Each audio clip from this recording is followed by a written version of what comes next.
నేను నీకు విరోధముగా ఈ తప్పు నేను చేస్తూ జీవిస్తూ ఉన్నాను కాబట్టి ఈ తప్పుని నేను సరిచేసుకొని నీతో నేను జీవించే భాగ్యము నాకు దయచేయని చెప్పేసి ఎంతవరకు నీ జీవితంలో ఎప్పటిదాకా ఒక సమర్పణ నీవు చేసుకుని ఉన్నావో ఈరోజు నీవు పరీక్షించుకోవాలి.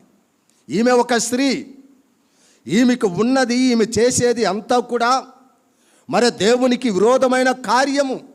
అయినను దేవుడు నశించిపోతున్న దానిని వెదకి రక్షించేదానికి పరలోకములో నుంచి భూలోకానికి వచ్చినట్టు ఈరోజు నీకు నాకు మనకు కూడా ఈ 2025లో కూడా ఈ యొక్క సిలువ ధ్యానాల కూడికను దేవుడు మనకిచ్చి మనము చేసిన ప్రతి పాపములో నుంచి మనములను రక్షించి తిరిగి మన జీవితానికి ఒక మార్పు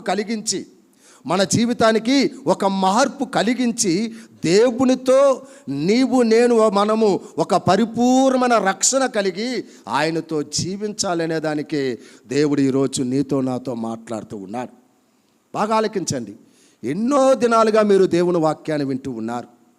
ఎప్పుడైనా ఈమె ఒప్పుకున్నట్టు నీ పాపాన్ని నువ్వు ఒప్పుకున్నావా? ఎప్పుడైనా యథార్థముగా దేవా నీవు చెప్పింది కరెక్టే, అయితే నా దాహము తీర్చేదానికోసం నాకు నీవిచ్చే నీళ్లు కావాలి, నా దాహము తీరేదానికోసము నీవిచ్చే నీళ్లు కావాలి, నా జీవితము మార్పు కలిగేదానికోసము నీవు నాకు కావాలి. బాగా ఆలకించండి. ఒక సమరయ స్త్రీ, ఒక పాపపు స్త్రీ, అర్థమైందండి? ఎప్పుడైతే దేవుడు ఆమెతో మాట్లాడుతూ ఉన్నాడో ఆ యొక్క మాటలు ఆమె గ్రహించి, అర్థమైందండి? ఆమె దగ్గర ఎక్కువ మాట్లాడలేదండి ఆయన. ఆమె వచ్చేటప్పుడు పాపముతో వచ్చింది.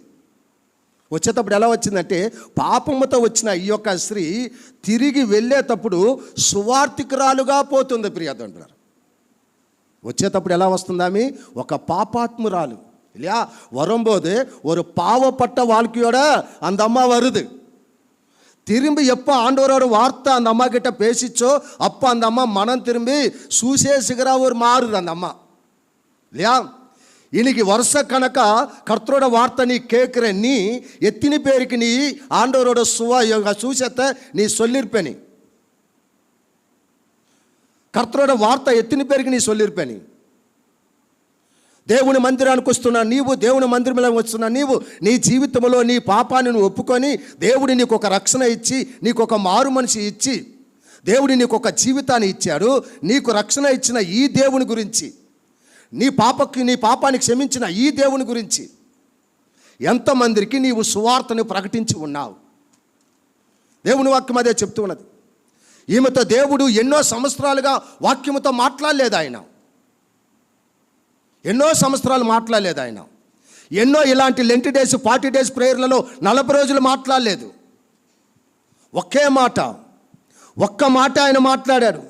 ఆ యొక్క ఒక్క మాటతోటే తన యొక్క పాపపు కుండను ఆమె వదిలిపెట్టినట్టు బైబిల్ లేఖనం మనకు చెప్తూ ఉన్నది. ఒరే ஒரு வார்த்தை தான். இப்போ உங்ககிட்ட 40 நாள் பேசுகிற மாதிரி இல்லையா, வருஷ கணக்காக பேசுகிற மாதிரி ஆண்டவராக இயேசு கிறிஸ்து அந்த அம்மா கிட்ட பேசலை.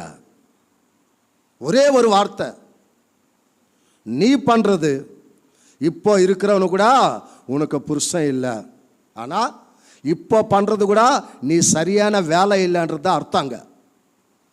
ఇప్పుడు నీవు జీవించే జీవితం కూడా సరైన జీవితం కాదు.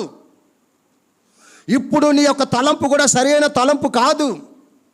నీవు నడుస్తున్న మార్గం సరి అయినది కాదు అని ఎప్పుడైతే దేవుడు ఆమెని ఆయన ఒక మాటతో హెచ్చరిక చేస్తూ ఉన్నాడో, ఆ యొక్క హెచ్చరికకి ఆమె లోబడ్డది.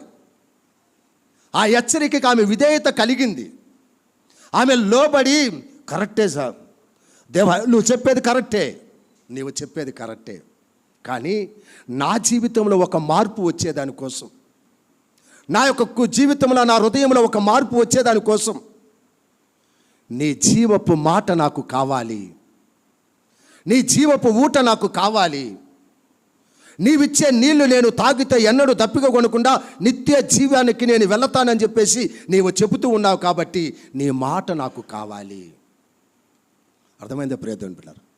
ఈరోజు నీవు నేను మనము ఆయన యొక్క పరలోక రాజ్యంలో నిత్య జీవములో మనము ఉండాలి అని అంటే దేవుని యొక్క వాక్యము మన హృదయములో ఉండాలి, వాక్యముతో మనము జీవించాలి అనేది దేవుడు సమరయ స్త్రీ ద్వారా నీకు నాకు మనకి నేర్పిస్తూ ఉన్నాడండి. బాగా ఆలకించండి. ఒకే ఒక మాటతోటి ఆమె జీవితాన్ని మార్చుకున్నది. ఒకే ఒక మాటతోటి ఆమె పాపాన్ని సమర్పణ చేసుకున్నది. ఒకే ఒక మాటతోటి టోటల్గా ఆమె సరెండర్ అయిపోయింది దేవునికి. టోటల్గా సరెండర్ అయిపోయింది. దేవుని యొక్క ప్రత్యక్షతను ఆమెను పొందుకున్నది. దేవుని యొక్క అభిషేకాన్ని ఆమె పొందుకున్నది. దేవుని యొక్క కృపని ఆమె పొందుకున్నది. అర్థమైందా ప్రియ దేవుని పిల్లరా? దేవుని యొక్క వాక్యం అదే చెప్తున్నది. కాబట్టి ఈరోజు దేవుడు ఎన్నో సంవత్సరాలుగా నీతో నాతో మనతో మాట్లాడుతూ ఉన్నప్పుడు ప్రభు కొరకు మనం ఎంతవరకు మన జీవితాన్ని సమర్పించుకొని ఉన్నాం. బాగా ఆలకించండి. తమ యొక్క వృత్తి అదే, ఆమె జీవితంలో అదే ఆమెకు పోషణ, తమ జీవితానికి కావాల్సింది అదే ఆమెకి. అటువంటి భయంకరమైన ఆ యొక్క పాపపు జీవితాన్ని, తన కడుపు నింపే జీవితాన్ని, తన కోరికలను నెరవేర్చే జీవితాన్ని, తనకి సంతోషమిచ్చే జీవితాన్ని, ఇదిగో నా యొక్క మెస్సియాకి, లోకరక్షకుడికి ఇది ఇష్టం లేదు కాబట్టి, ఇంతవరకు నాకు ఎవరు ఈ మాట చెప్పలేదు కాబట్టి, నేను చేసేది తప్పు అని చెప్పలేదు కాబట్టి, ఈరోజు మెస్సియా నాతో మాట్లాడి ఉన్నాడు. ఈయన ఒక గొప్ప దేవుడు కాబట్టి, ఈయన మాట్లాడి ఉన్నాడు కాబట్టి, ఈయన మాట నేను వింటే, ఈయన మాట ప్రకారం నేను జీవిస్తే నా పాపాన్ని క్షమించి నన్ను నిత్య జీవానికి తీసుకొని పోతాడని ఒక సమర్పణ జీవితము ఆమె గ్రహించి దేవునికి సమర్పణ చేసుకున్నది. దేవునికి సమర్పణ చేసుకున్నది. ఈరోజు దేవుడు నీతో మాట్లాడుతూ ఉన్నప్పుడు, దేవుని వాక్యము నీతో మాట్లాడుతూ ఉన్నప్పుడు ఎప్పుడైనా నీవు గ్రహించావా? ఎంతగా దేవుడు నా కోసము గొప్ప త్యాగము చేసి, నా కోసం రక్తము కార్చి, నా కోసం నిందలు అనుభవించి, నా కోసం అవమానపడి, నా రక్షణ కోసము, నా దేవుని యొక్క నిత్య జీవము కోసము, ఆ యొక్క నిత్య జీవంలో నేను ఉండాలనే దానికోసం నా దేవుడు ఎంతగా త్యాగము చేశాడు కాబట్టి ఆయన కోసం నేను జీవించాలి అని ఏ రోజైనా నీవు అనుకున్నావా ప్రియ దేవుని బిడ్డ? ఆలోచించు. ఏదో వస్తున్నాం పోతూ ఉన్నాం, ఏదో మాటలు వింటున్నాం, వెళ్ళిపోతున్నాం. విన్న మాటకి నీ హృదయములో ఎంతవరకు మార్పు కలిగి నువ్వు జీవిస్తూ ఉన్నావు? విన్న వాక్యానికి ఎంతవరకు నీ హృదయాన్ని నీవు మార్పు తెచ్చుకుంటూ ఉన్నావు?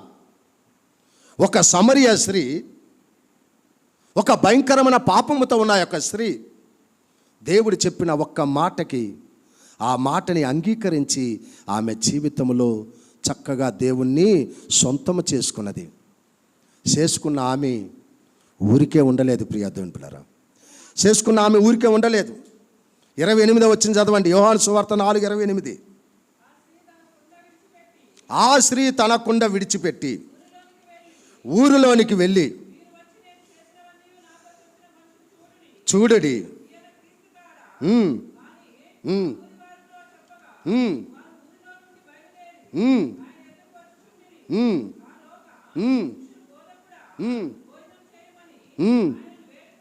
చాలు. ఏమంటున్నాడండి? అక్కడ ఏమి చేసిందట ఆమె? ఆ కుండను అక్కడే విడిచిపెట్టి ఎక్కడికి వెళ్ళిపోయిందట అండి? ఊరు లోపలికి వెళ్ళిపోయింది. ఆ కుండను అక్కడే వదిలిపెట్టేసింది. ఎప్పుడైతే దేవుని మాట వినదో అక్కడే వదిలిపెట్టేసి ఊరు లోపలికి వెళ్ళి ఆమె చెప్తున్నది, నేను చేసినవన్నీ ఆయన నాతో చెప్తూ ఉన్నాడు కాబట్టి మీరు కూడా వచ్చి ఆయన చూడండి అంటూ ఉన్నది. మీరు కూడా వచ్చి ఆయన చూడండి. ఎక్కడ వదిలిపెట్టిందండి ఆ కుండని? ఎక్కడ వదిలిపెట్టింది చెప్పండి? ఎక్కడ వదిలిపెట్టింది? యోవాను ఎదురు సువిశేషం 4వ అధికారం 28వ వచనం పడింగా తమిళ్లో.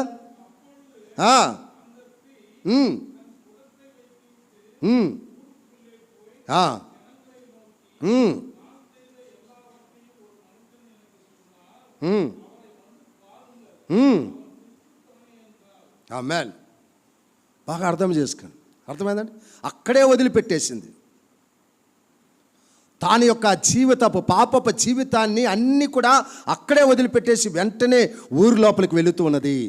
ఊరు లోపలికి వెళ్ళి చెప్తున్నది, ఇదిగో నేను చేసిన భయంకరమైన పాపము, నా పాపపు జీవితాన్ని సరిచేసేదానికి ఒక ఆయన వచ్చాడు.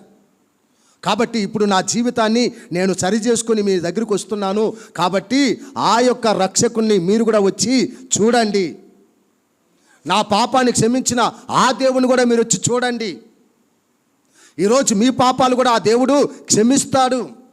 మీకు కూడా ఒక మారు మనసు కలుగు చేస్తాడు. అర్థమైందా ప్రియదేవుని బిడ్డలారా? దేవుని యొక్క వాక్యం చెప్తుంది.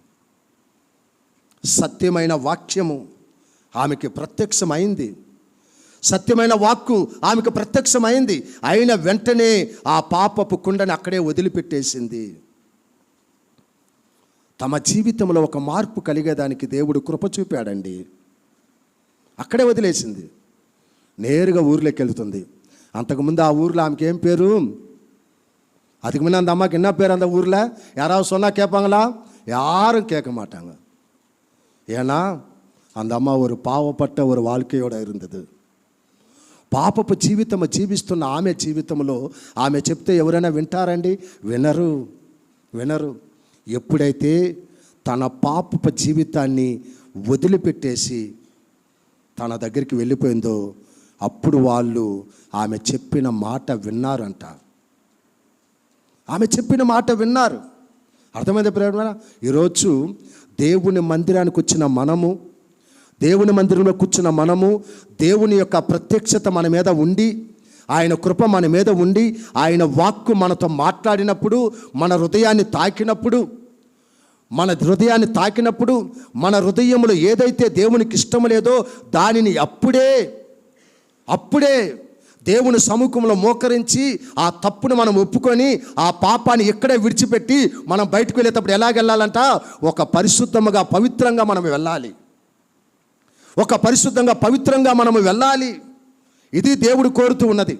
అర్థమైందండి? ఆ యొక్క స్త్రీ అలాగనే చేసింది. ప్రియ దేవుని బిడ్డలారా, ఈరోజు నీవు దేవుని మందిరానికి వచ్చిన నీవు దేవుని వాక్యము నీతో మాట్లాడినప్పుడు నిన్ను నీవు సరి చేసుకొని ఒక నూతనమైన హృదయంతో, నూతనమైన మనసుతో, ఒక మారు మనసు కలిగి నీవు బయటికి వెళ్ళి దేవునికి ఒక సాక్షిగా నీవు ఉన్నావా లేదనేది ఈరోజు నిన్ను నువ్వు పరీక్షించుకోవాలి. దేవుడు తన కల్వరి శిలువలో ప్రాణం పెట్టింది నీకు, నాకు, మనకి ఒక మార్పు కలుగు చేసేదానికోసం. మనం రక్షించింది దేవుని కోసం, మనం ఒక సాక్షిగా జీవించేదానికోసం. మనము పొందుకున్న రక్షణ, మనం పొందుకున్న మారు మనసు అనేక మందికి మనము తెలియజేసి వారిని అందరూ మార్పులో తీసుకొచ్చేదానికోసం. ఈరోజు నీ జీవితాన్ని బట్టి నీ మాట ఎవరైనా వింటున్నారా? ఒకప్పుడు ఈ మాట వినలేదండి ఎవరు. ఎందువల్లంటే ఈమె ఒక పాపి, ఈమె ఒక వ్యభిచారి. అర్థమైందండి? భయంకరమైన పాపములో ఉన్న ఈమె మాట ఎవరు వినేది లేదు. కానీ ఎప్పుడైతే ఆమె దేవుని మాట విని తమ జీవితాన్ని మార్చుకొని మారు మనసు పొంది ఎప్పుడైతే తన యొక్క గ్రామంలోకి వెళ్ళి ఆమె దేవుని గురించి చెప్తున్నదో వాళ్ళందరూ కూడా దానిని విన్నారు అనేది దేవుని లేఖనాలు చెప్తూ ఉన్నాయి. ఎందుకు ఈరోజు నువ్వు చెప్పలేకపోతున్నావు బయట? ఎందుకు ఇతరులకు నువ్వు సువార్త చెప్పలేకపోతున్నావు? ఎందుకు నీవు ఒక ఆత్మను సంపాదించలేకపోతూ ఉన్నావు? కారణం నీ ఆత్మ ఇంకా మారలేదు అనేది అర్థం. నీ జీవితాన్ని నీవు ఇంకా మార్చుకోలేదనేది అర్థం. నీవే సరియైన సాక్షిగా దేవునికి లేదు అనేది అర్థం. నీ సువార్త అక్కడ ఎందుకు పని చేయటం లేదు? నీవు చెప్పే మాట తమ హృదయంలోకి ఎందుకు పోవటం లేదు? నీ హృదయంలోనే ఇంకా దేవుని యొక్క మాట ఫలించలేదు అని అర్థం. నీ జీవితంలో ఇంకా దేవుని యొక్క మాటకి నీవు విధేయత కలిగి జీవించలేదని అర్థం. ఈరోజు ఎన్ని ఆత్మలను సంపాదించుకున్నావు? ముందు నీ ఆత్మను నువ్వు సంపాదించుకుంటే, నీ ఆత్మకు నీవు మారు మనసు కలిగిస్తే నీ మాట ఇతరులు వింటారు. దేవుని వాక్యం అదే చెప్తుంది. రక్షణ పొందుకున్న నీ జీవితంలో నీ మనసాక్షి మీద చేయి పెట్టుకొని నీవు చెప్పు, ఎంతమందికి నీవు దేవుని యొక్క సువార్త చెప్పావు? ఎంతమందిని దేవుళ్ళకు నువ్వు తీసుకొచ్చావు? ఒక ఊరినే ఒక్క మాటతో ఈమె మారి ఒక ఊరినే దేవుని వైపు తిప్పిందండి. ఈమె ఒక గ్రామాన్నే దేవుని వైపు తిప్పింది. అదే గ్రామంలో ఒక వ్యభిచారిగా పేరు పొందిన ఈమె, ఒక పాపిష్ఠురాలుగా పేరు పొందిన ఈమె ఈరోజు దేవుని యొక్క సువార్తరాలుగా మారింది ఆమె. దేవుని యొక్క సువార్త పనిచేసే రీతిగా మారిపోయింది ఆమె.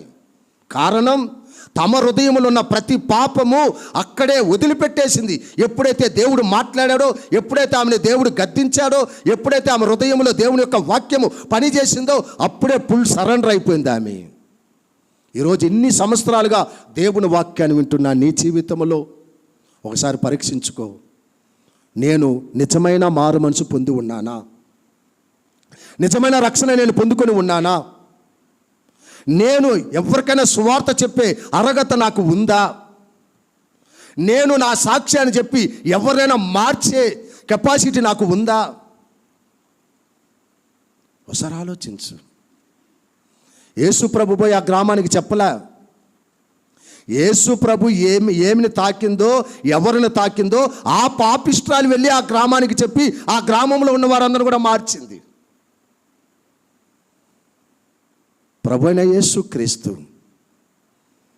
మరియా జీవితంలోకి వచ్చి ఆయన ఒక రక్షకుడుగా ఈ భూలోకములో పుట్టి మన కోసము తన యొక్క జీవితాన్ని 3.5 సంవత్సరం పరిచర్య చేసి మన కోసం ఆయన తన ప్రాణాన్ని త్యాగం చేశాడు.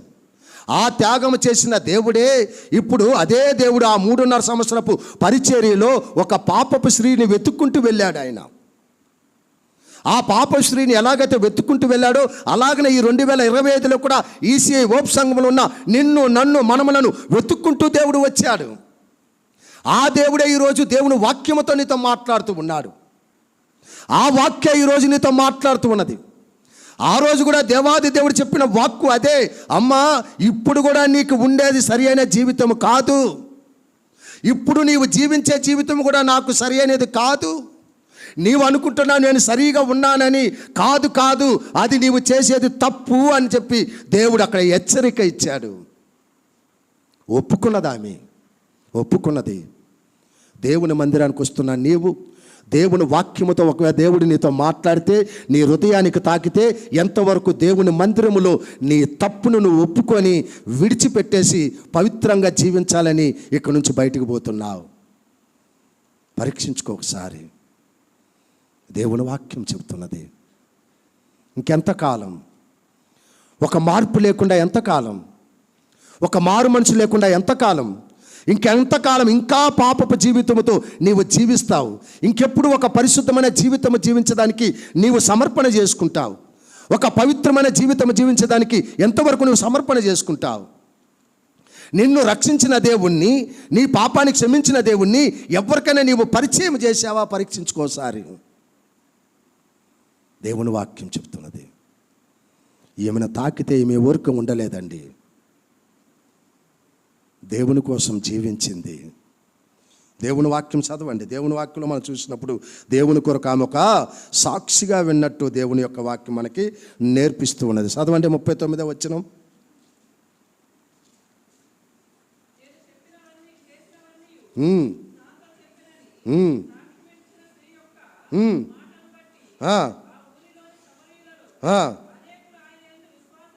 అనేకులు ఆయన యందు ఏమి చేశారంట? విశ్వాసం ఉంచిరి అంటూ ఉన్నది. ఏమి చెప్పిందంట ఆమె అక్కడికి వెళ్ళి? నేను చేసినవన్నీ ఇలాగా నా దేవుడు చెప్పి నన్ను సరి చేశాడని చెప్పి ఒక సాక్ష్యం చెప్పిందంట ఆమె.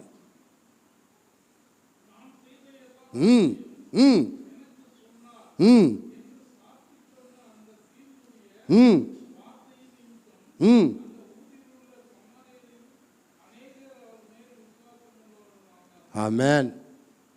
అనేకర్. అర్థమైందండి? ఆ ఊర్లో ఉన్న ప్రతి ఒక్కరికి ఆ యొక్క సాక్ష్యం పనిచేసిందంట. పనిచేసింది. అర్థమైందండి? నేను అందుకే ఒక్కొక్కసారి మీకు నేను చెప్తాను, మనం చెప్పే సాక్ష్యము మన యొక్క అనేకుల హృదయాన్ని తాకాలి. అప్పుడప్పుడు ఆనందయ్య గారు కూడా చెప్తారు ఆ మాట. సాక్ష్యము చెప్తే ఒక గుండెకి తాకాలి, ఒక గుండెకి తాకాలి. మన సాక్ష్యము ఇతరులకి ఒక మార్పు కలిగించేదిగా ఉండాలి. దేవుని వాక్యం అదే చెప్తూ ఉన్నది. ఆమె చెప్పిన సాక్ష్యము ఆ ఊరిని కదిలించింది. దేవుడు ఆమె పట్ల చేసిన కార్యము ఆ ఊరిని కదిలించింది. వాళ్ళందరూ కూడా దేవుని వైపు తిరిగారు అని చెప్పి దేవుని యొక్క వాక్యం చెప్తున్నది. 42వ దశ 42 కూడా పడింగా 41 పడింగా 41 పడింగా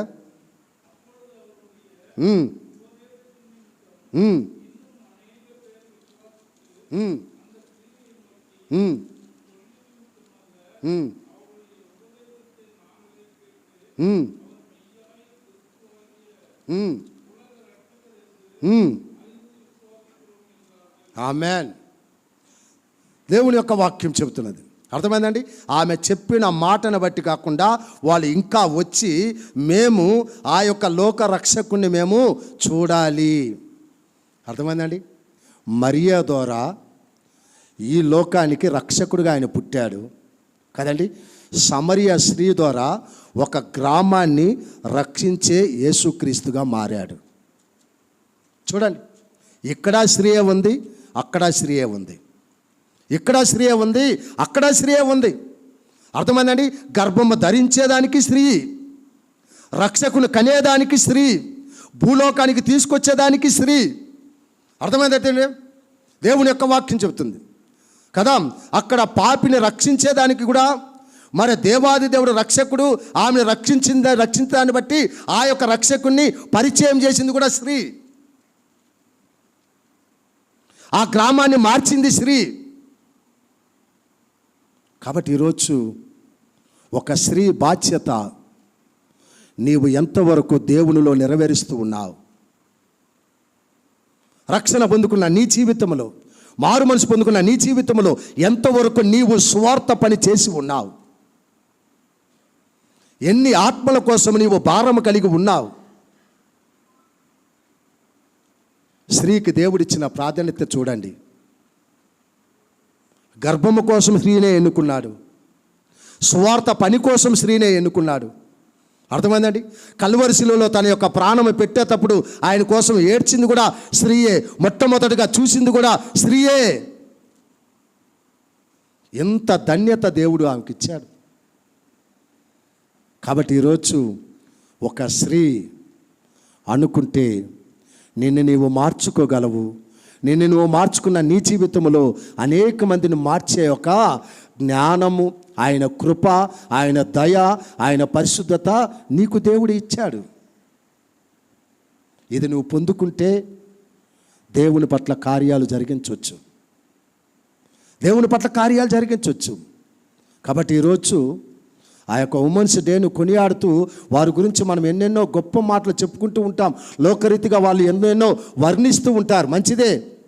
కానీ నీ పాపాన్ని, నా పాపాన్ని క్షమించి దేవాది దేవుడు మనకొక పునర్జన్మం ఇచ్చి కదండి మనములను జీవింపజేసి కదా ఈరోజు మనకి ప్రాణం పోసిన దేవుడు, మనలను విమోక్షించిన దేవుడు, మన పాపాన్ని క్షమించిన దేవుడు, మన శాపాన్ని తొలగించిన ఆ దేవుని కోసము నీవు ఏమి త్యాగం చేసి జీవిస్తూ ఉన్నావు? ఒక స్త్రీగా నీ కుటుంబం కోసం త్యాగం చేస్తున్నావు, మంచిది. నీ భర్త కోసం త్యాగం చేస్తున్నావు, మంచిది. నీ పిల్లల కోసం త్యాగం చేస్తున్నావు, మంచిది. అర్థమైందండి? ఒక తల్లి గర్భంలో పుట్టేదానికి దేవుడు కృప చూపాడు. నువ్వు పెరిగేదానికి దేవుడు కృప చూపాడు.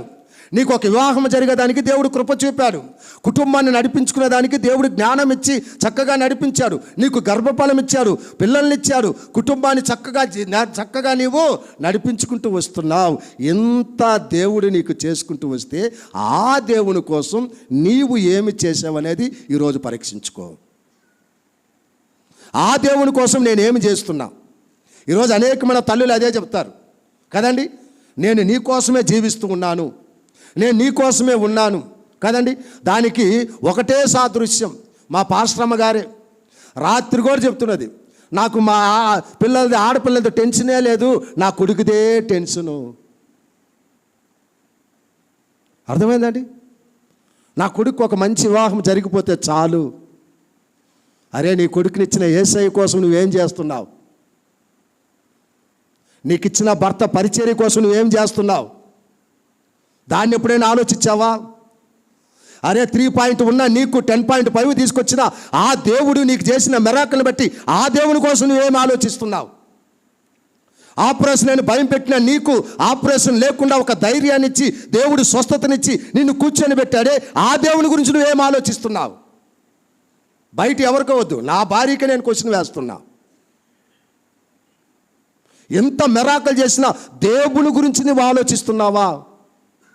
మనకిచ్చిన కుటుంబం గురించి ఆలోచిస్తున్నాం, మనకిచ్చిన పిల్లల గురించి ఆలోచిస్తున్నాం.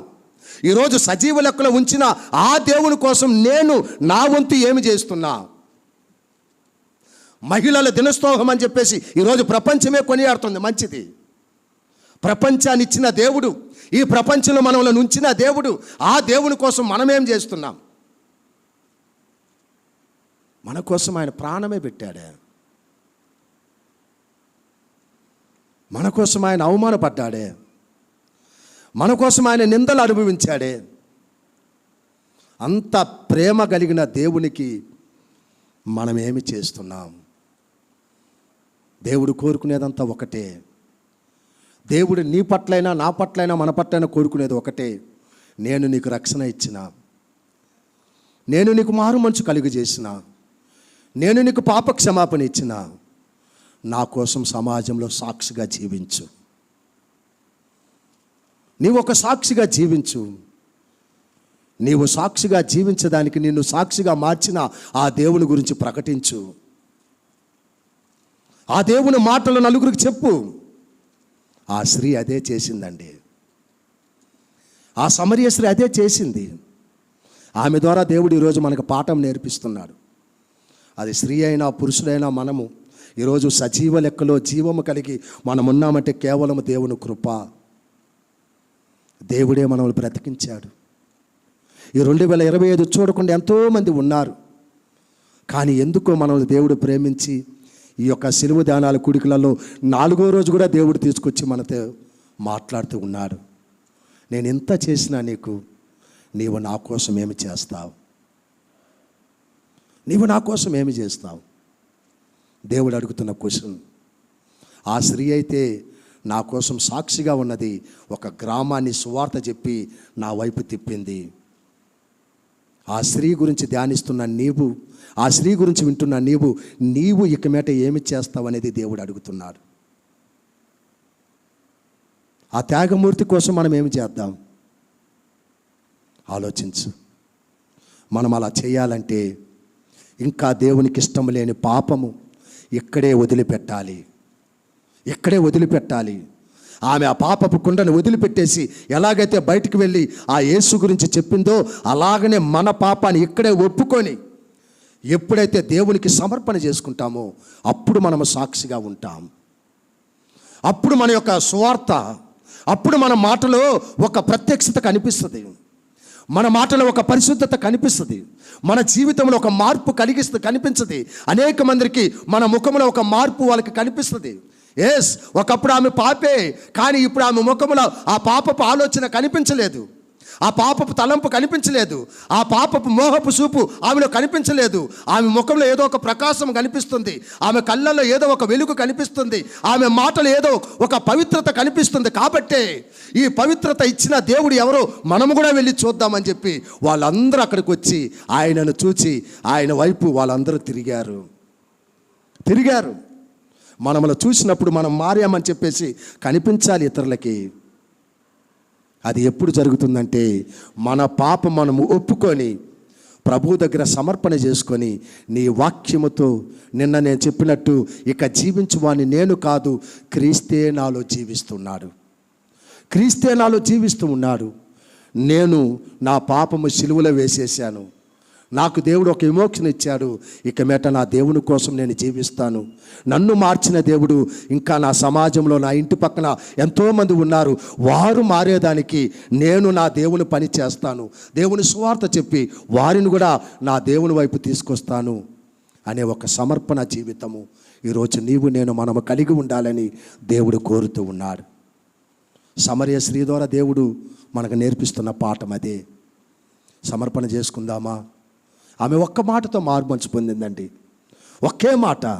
ఈరోజు ఎన్నో మాటలు మనం వింటున్నాం, ఎన్నో రోజులుగా దేవుని వాక్యాన్ని వింటున్నాం. మనకి ఈరోజు ఒక సమర్పణ జీవితం. ఈరోజు ఉమెన్స్ సండే రోజు, ఈ ఒక్కసారి ఉమెన్స్ డే రోజు ఒక స్త్రీగా నీవు ఒక పాత్ర దేవుని కోసం నేను ఏమి చేయాలనేది ఒక తీర్మానం నువ్వు చేసుకో. నా వంతు నా దేవునికి ఏమి చేయాలి, నన్ను రక్షించిన దేవుణ్ణి, నా పక్కనే ఉన్న నా యొక్క నశించిపోతున్న ఆత్మలు నా పక్కనే ఉన్న వారిని కూడా నేను రక్షించాలి అనే ఒక సమర్పణ జీవితం. ఒకవేళ నీ భర్త మారకపోతే దానికి ఒక సమర్పణ జీవితం, నీ బిడ్డలు మారకపోతే దానికి ఒక సమర్పణ జీవితం. దేవునికి సమర్పించుకుందాం, మన పాపాలు మనం ఒప్పుకుందాం, ఒక పవిత్రమైన పరిశుద్ధమైన జీవితం జీవిస్తూ దేవునికి ఒక సాక్షిగా ఉంటూ అనేక మందిని దేవుని వైపు మనం తిప్పుదాం. మోకరించి ప్రార్థన చేసుకుందాం, మోకరించి మనం ప్రార్థన చేసుకుందాం.